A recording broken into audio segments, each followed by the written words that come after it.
क्या आपने कभी सोचा है कि वो ट्रेन जो कि हर दिन सैकड़ों किलोमीटर का सफर तय करती है, आखिर वो बनती कैसे है? हम में से कई लोग रोज ट्रेन से सफर करते हैं, लेकिन शायद ही कभी ये सोचा हो कि इसकी हर एक चीज, मजबूत पहिए, ताकतवर इंजन, आरामदायक कोच कैसे जुड़कर एक पूरी ट्रेन का रूप लेती है। आखिर ये विशाल मशीनें पटरियों पर इतनी रफ्तार से कैसे दौड़ती है? आज हम आपको लेकर चलेंगे भारतीय रेल इंजन फैक्ट्री के अंदर, जहां पर आप देखेंगे कि ट्रेन बनाने की पूरी प्रक्रिया कैसी होती है, किन किन तकनीकों का इस्तेमाल किया जाता है, कौन लोग इसे बनाने में दिन रात मेहनत करते हैं और किन चुनौतियों का सामना इनको करना पड़ता है। तो दोस्तों, अगर आप भी जानना चाहते हैं कि फैक्ट्री में ट्रेन को कैसे तैयार करते हैं, तो वीडियो को अंत तक जरूर देखिएगा। फैक्ट्री में ट्रेन को बनाने के लिए इसे कई पार्ट्स में डिवाइड किया जाता है। जैसे कि सबसे पहले तो पहिए को तैयार किया जाता है, फिर ट्रेन के कोच को तैयार करते हैं और उसके बाद तैयार किया जाता है ट्रेन के इंजन को, जो कि सबसे ज्यादा इंपॉर्टेंट पार्ट होता है। अब हम सबसे पहले बात करेंगे कि फैक्ट्री में ट्रेन के पहियों को कैसे तैयार करते हैं। पहिए को बनाने के लिए सबसे पहले फैक्ट्री के अंदर मौजूद वर्कर्स रॉ मटेरियल को इकट्ठा करते हैं। मटेरियल्स में कई सारे लोहे को इकट्ठा करने के बाद उन्हें छोटे छोटे टुकड़ों में काटा जाता है। काटने के बाद वहां मौजूद वर्कर्स कन्वेयर बेल्ट की मदद से उन छोटे छोटे कटे हुए टुकड़ों को कंडक्शन मशीन में डाल देते हैं, जहां पर कि उनको अच्छे से पिघलाकर आगे की प्रक्रिया के लिए भेज दिया जाता है। जब लोहा कंडक्शन में गर्म होकर लाल गर्म हो जाता है ना, तब इसको कन्वेयर बेल्ट की मदद से एक भारी भरकम हाइड्रोलिक प्रेस मशीन तक पहुंचाया जाता है। यहाँ पर तेज दबाव डालकर लोहे के पहिए को उसका आकार देते हैं, लेकिन ये प्रोसेस इतना आसान नहीं होता है। पहिए को सही और सटीक आकार देने के लिए इसको 2 बार जोरदार दबाव से प्रेस किया जाता है। जब पहिया अपने फिक्स साइज में आ जाता है, तब बारी आती है उसके बीच के भाग को काटने की। इसके लिए पहिए को रोलिंग प्रेस मशीन पर रखा जाता है, जो कि हाई पावर के बीच का बचा हुआ हिस्सा काटकर अलग कर देता है। इसके बाद पहिए को एक बड़े से पानी के टैंक में डुबोकर ठंडा करते हैं। ठंडा करने का ये प्रोसेस बेहद ही जरूरी होता है, क्योंकि अगर पहिए को सही तरीके से ठंडा ना किया जाए, तब उसमें अंदरूनी कमजोरी आ सकती है, जिससे कि उसके टूटने का खतरा बढ़ जाता है। यही कारण है कि हर पहिए को मजबूती और टिकाऊपन देने के लिए ठंडा करने की इस प्रक्रिया से इसको गुजरना पड़ता है। जब पहिए को पूरी तरीके से तैयार कर दिया जाता है ना, तब बारी आती है उसके टेस्टिंग की। टेस्टिंग के लिए सबसे पहले वहां पर मौजूद वर्कर्स इन पहियों को कन्वेयर बेल्ट की मदद से दूसरी तरफ भेजते हैं, जहां पर इन पहियों को टेस्ट किया जाता है।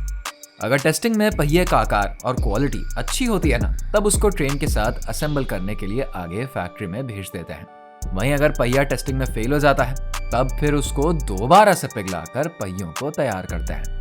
अब जब पहिया पूरी तरीके से बन करके तैयार हो जाता है ना, तब इन्हें एक साइड रखकर दूसरी प्रक्रिया की ओर बढ़ा दिया जाता है। दूसरी प्रक्रिया में ट्रेन के कोच को तैयार करते हैं। कोच को तैयार करने के लिए सबसे पहले हम रॉ मटेरियल को इकट्ठा करते हैं, और जैसा कि हम सभी जानते हैं, जो ट्रेन के कोच होते हैं ना, उनको एल्यूमिनियम से तैयार किया जाता है, और इसी की वजह से ट्रेन के कोच का वजन बेहद ही कम होता है, लेकिन उसकी मजबूती बरकरार रहती है। कोच को बनाने के लिए सबसे पहले क्रेन की मदद से एल्यूमिनियम के बड़े बड़े शीट्स को फैक्ट्री में पहुंचाते हैं, जिसके बाद शुरू होता है वर्कर का काम। सबसे पहले कोच के ढांचों को तैयार किया जाता है। तैयार करने से पहले डिब्बे के अंदर के जो भी जरूरी चीज होते हैं ना, उनको ध्यान में रख करके कोच के डिब्बों को तैयार करते हैं। जैसे कि वायरिंग और पाइपलाइन दोनों को ध्यान से रखकर कोच के डिब्बों को तैयार करते हैं। साथ ही जब वर्कर्स कोच को तैयार करते हैं, तब उसमें fire alarm, emergency inverter, electricity का सारा काम ध्यान रखकर ही डिब्बे को तैयार करते हैं। जब डिब्बे की बॉडी पूरी तरीके से तैयार हो जाती है, उसके बाद इन कोचेस को पेंटिंग के लिए दूसरी तरफ भेज देते हैं, और जब तक कोच को पेंट किया जाता है, तब तक फैक्ट्री में मौजूद दूसरे वर्कर्स ट्रेन में लगने वाले दूसरे चीजों को तैयार करते हैं। जैसे कि कोच में लगने वाली विंडो और दूसरी बॉडीज को तैयार किया जाता है। ये सारी चीजों को तैयार करने के बाद जब कोच का डिब्बा पूरी तरीके से पेंट हो जाता है ना, तब इसमें बाकी चीजों को असेंबल करते हैं। इसके लिए स्प्रिंग लगाकर एक बड़े से प्लेटफॉर्म को तैयार करता है, जिसके ऊपर ट्रेन का ढांचा होता है और नीचे पहियों को सेट करते हैं। लेकिन आपको हम बता दें कि हर अलग अलग ट्रेन के लिए अलग अलग तरह के प्रयोग का इस्तेमाल किया जाता है। वो आप पे डिपेंड करता है कि आप किस तरह की ट्रेन बना रहे हैं और किस तरह के उसमें पहियों को असेंबल किया जा रहा है। सभी ढांचों को ट्रेन के साथ असेंबल कर दिया जाता है। उसके बाद जो ट्रेन में छोटी छोटी चीज बची होती है ना, उनको फिर तैयार करते हैं।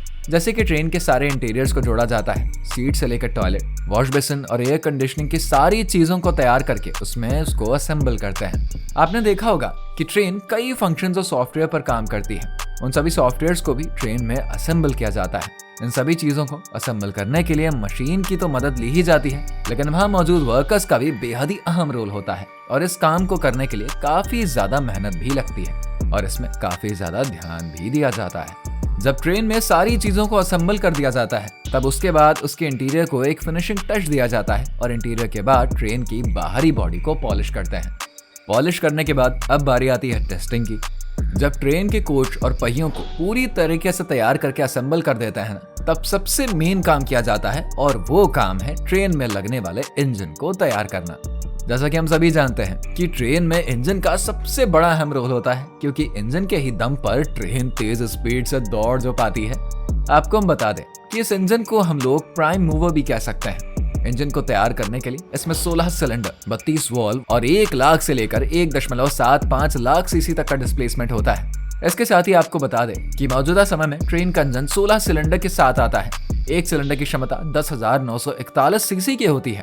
अगर इसे 16 से गुना करें ना, तो एक इंजन की क्षमता लगभग हुई 1,75,000 सीसी की। ये किसी आम कार के इंजन से तो कई गुना ज्यादा बड़ा होता है। इंजन को बनाने में बहुत सारे पार्ट्स को जोड़ा जाता है। इंजन में पार्ट्स को जोड़ने के लिए हर एक पार्ट का अपना एक अलग अलग इंपॉर्टेंस होता है, जिसके बिना इंजन पूरी तरीके से कंप्लीट हो ही नहीं सकता है। इन सभी पार्ट्स को जोड़ने के बाद इंजन के अंदर पिस्टन, क्रैंकशाफ्ट, कैमशाफ्ट जैसे कई महत्वपूर्ण हिस्सों को लगाया जाता है। इन सभी हिस्सों को जोड़ने में बेहद ही सावधानी बरतनी पड़ती है। अगर एक भी पार्ट को गलत तरीके से जोड़ दिया ना, तो इंजन पूरी तरीके से खराब। इंजन में ब्रेकिंग का सिस्टम भी चेक किया जाता है। इसे चेक करने के लिए सबसे पहले ट्रैफिक फंक्शंस को टेस्ट करते हैं और साथ ही लो स्पीड पर डायनामिक टेस्ट भी कंडक्ट करते हैं और साथ ही कंप्यूटर सॉफ्टवेयर के जरिए भी ट्रेन के सभी पार्ट्स को चेक करते हैं, ताकि ट्रेन में किसी भी तरह की कोई भी गड़बड़ी बिल्कुल ना हो। ट्रेन पूरी तरीके से जब असेंबल हो जाती है और जब सभी तरह की टेस्टिंग कंप्लीट हो जाती है, तब इस ट्रेन को पटरियों पर उतार दिया जाता है। लेकिन क्या आपने कभी सोचा है कि ट्रेन को सुरक्षित और स्मूथली चलाने के लिए कई तकनीकों का इस्तेमाल होता है? इनमें से एक बहुत ही जरूरी चीज है बालू, यानी कि रेत। जब ट्रेन किसी चढ़ाई पर होती है या फिर बहुत ही भारी माल ले जा रही होती है, तब कई बार उसके पहिए ट्रैक पर फिसलने लगते हैं। इस स्थिति में इंजन में लगा सैंडिंग सिस्टम पहियों के नीचे बालू गिराता है, जिससे कि ट्रैक और पहिए के बीच में फ्रिक्शन बढ़ जाता है। इससे पहिए आसानी से पकड़ बना पाते हैं और ट्रेन बिना फिसले आगे बढ़ते हैं। जब ब्रेक लगाने की जरूरत होती है, तब भी बालू मदद करती ही है, खास करके जब पटरियां गीली, बर्फीली और चिकनी हो जाती है ना, और ट्रेन सही समय पर नहीं रुक पाती है। ऐसे में बालू फ्रिक्शन बढ़ाकर पहियों को मजबूती से पकड़ने में मदद कराती है, जिससे कि ट्रेन आसानी से रुक जाती है। आजकल के मॉडर्न इंजन्स में सैंडिंग हॉपर नाम की एक टंकी होती है, जिसमें कि बालू भरी होती है। जरूरत पड़ने पर यह बालू पहियों के नीचे गिरती है और ट्रेन को सुरक्षित तरीके से चलने में मदद कराती है। इस तरीके से बालू ट्रेन की सेफ्टी और एफिशिएंसी सुनिश्चित करने में एक महत्वपूर्ण भूमिका निभाती है। अगली बार जब आप ट्रेन में सफर करें, तो सोचिए कि ये छोटी सी बालू किस तरीके से आपकी यात्रा को बेहद ही सुरक्षित और बेहद ही आरामदायक बनाती है। तो दोस्तों, ये था ट्रेन बनाने का पूरा प्रोसेस। वीडियो में दिए गए जानकारी आपको कैसी लगी है, कमेंट सेक्शन में जरूर बताइए। साथ ही इस वीडियो को लाइक और शेयर करके हमारे चैनल को सब्सक्राइब करिए, ताकि आने वाला हर एक वीडियो का नोटिफिकेशन आपको सबसे पहले मिल सके। मिलते हैं ऐसी एक और फैक्ट्री मेकिंग वीडियो के साथ। तब तक के लिए दीजिए इजाजत। नमस्कार।